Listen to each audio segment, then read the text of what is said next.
Hey everyone, and welcome to another Pathfinder Wrath of the Righteous Just the Tips video. Today I'm going to be covering Hosilla and Savamelekh on Unfair, the bosses of the maze. Let me just say that when it comes to unfair difficulty, especially if you're going in kind of blind, a lot of what you're going to be doing is going to be exploiting weaknesses in the game. Trying to tackle a lot of these fights head on, just tanking and spanking, is probably not an option for 99% of the players unless you're using very specific builds. So with that, let's get right into the video. So here's the first important part of the fight. You need to make sure whoever is going to be kiting Hosilla gets aggro, and she tends to proximity aggro. She starts off by casting a couple of buffs, so that gives you a little while before she starts moving, but by the time she starts moving, you need to make sure whoever is kiting her is the closest person to her. In my case, I used Lan because he's a ranged character and he can get some damage in while he's actually kiting her. So you'll see here that I pull Lan over to the right and Hosilla veers towards Lan. One way you can tell who she's aggroed on other than the direction that she's moving in is if you pause the game, you will see these dotted lines. So the red dotted line is aggro from an enemy to you, and the green dotted line is who your characters are targeting. So if you pause the game, move your mouse over Hosilla, you should see a red dotted line leading from her to Lan, or whoever is kiting in your case. The inheritor, guide my blade. Here you can see Lan moving over to the right, and Hosilla has changed targets, which is exactly what I wanted. Next super important thing is to make sure you take out Wendwog ASAP. I'm using Lan to get a shot in, but make sure your entire party is targeting Wendwog.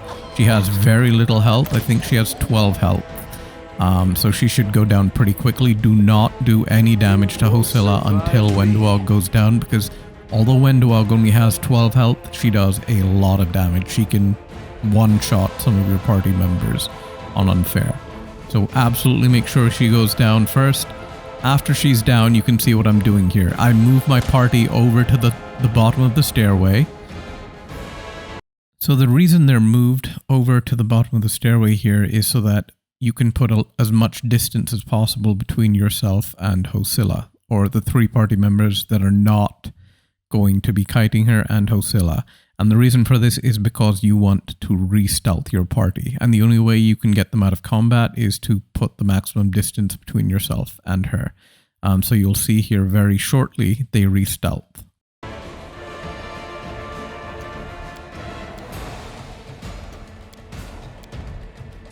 I'm just waiting for them to get out of range. Keep spamming that stealth button, keep spamming that stealth button. It's very tight, so, and make sure you're leading Lan down. Okay, there we go. Now they're in stealth, and they can immediately start creeping them up the stairs, because on occasion, Hosilla will actually turn around and walk down the other way. So you want them as close to the doorway as possible, while Lan is running Hosilla down the stairway.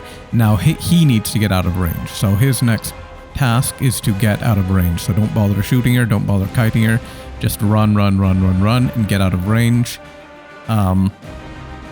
Make sure she doesn't catch up to your party. So you can see it's a very tight timer, right? She's coming up on the party. If they were still at the bottom of the stairway, she'd have seen them already and they'd be knocked out of stealth. So pause, just to don't be afraid to use a pause button if you have to. There, so they're out of combat now completely. They put away their weapons, and so is Lan. The whole party is out of combat now. So now the door, you can interact with the door. So previously, you could not interact with the door if you're in combat. You cannot touch doors, you can't open them. Now Hosilla has reset to her default position, and you can interact with the door and leave the room, which does two things. Now it gives you the ability to save, so that every time you attempt Hosilla, you don't have to watch that stupid cutscene.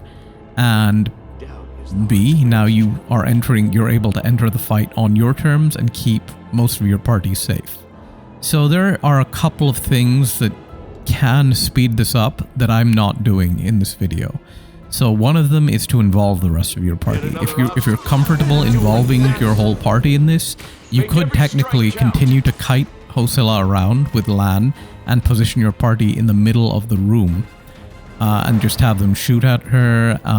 Have Camellia cast her spells. They're only going to do 1 damage per hit, but that's better than missing 90% of the time.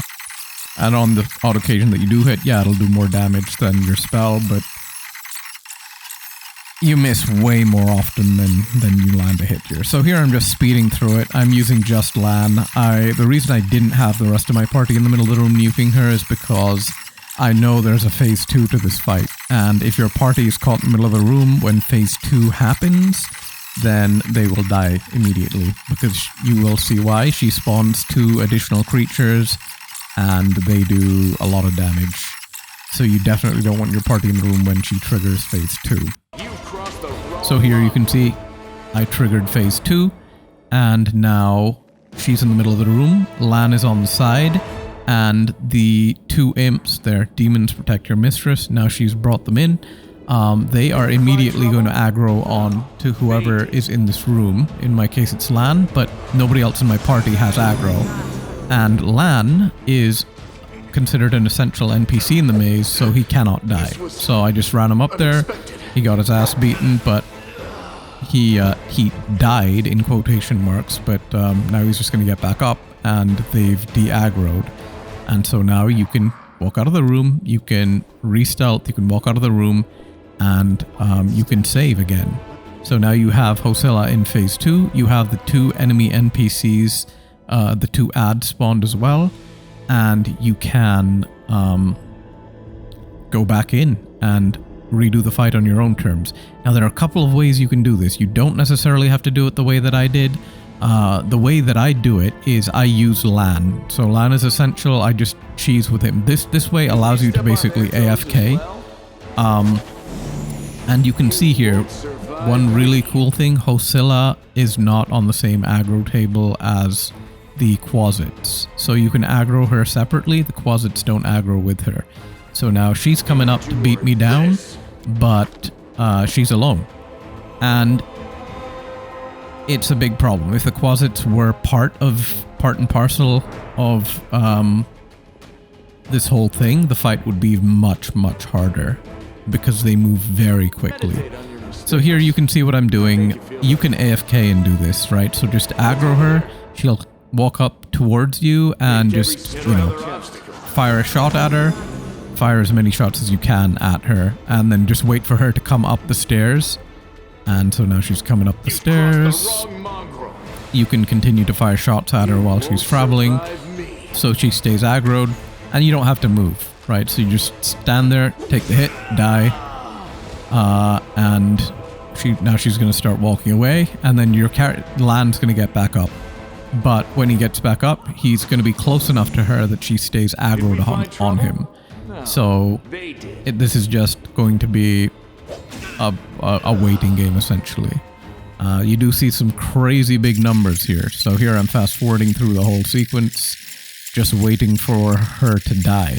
So Lan gets up, gets a shot off, misses most of the time, but occasionally lands a hit, and Hosilla just keeps coming back. You can see she's getting brighter and brighter and brighter, and she's doing more and more damage with each consecutive killing blow. So she gets a stacking buff every time she kills somebody. So this is definitely not intended, because at most she should technically be able to kill 4 people, but she's landed, dozens of killing blows by this point. So here you can see she's shining as brightly as the sun, and she's about to go down. That last hit was 1,942 damage, and here she's so bugged out that she doesn't even fall over dead. She literally she can't even believe that she just got killed. She's like, Nani? It's literally a Nani pose. And yeah, that's it. So that's taking down Hosilla. Now the next part of this fight, unfortunately the fight doesn't end there. You do have to take out the imps, and you can't cheese them the same way. Lan cannot kill the imps because they regenerate their health in combat.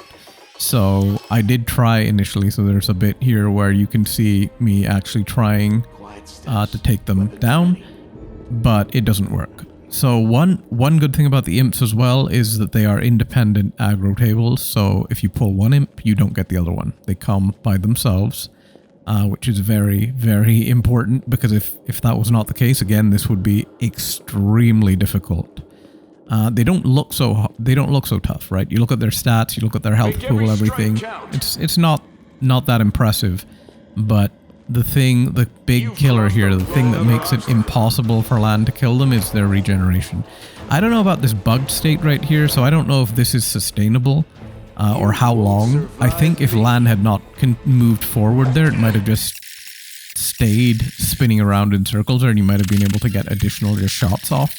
Unfortunately, at this point, there really isn't any way to cheese this that I was able to see. So you do have to get the rest of your party involved, just get everyone buffed up, load up the glaive that you got off Hosilla onto whoever can use it best, and then just go for it. Thankfully, because the imps are independent aggro tables, you only have to kill one of them at a time. That makes it a lot easier. It is by no means an easy fight, but even with the meager resources and gear and loadout, levels that you have and skills that you have, it shouldn't be insurmountable. And then after those, the two imps die, you're done. That's it. That's the end of the maze, and you're good to go. I hope you found this guide useful. Thanks for watching. And that's going to be it for me, boys and girls. Please remember to like, comment, and subscribe if you enjoy this type of content, and don't forget to hit that bell notification on your way out. Have a wonderful day wherever you are. Razor Fiend, signing out.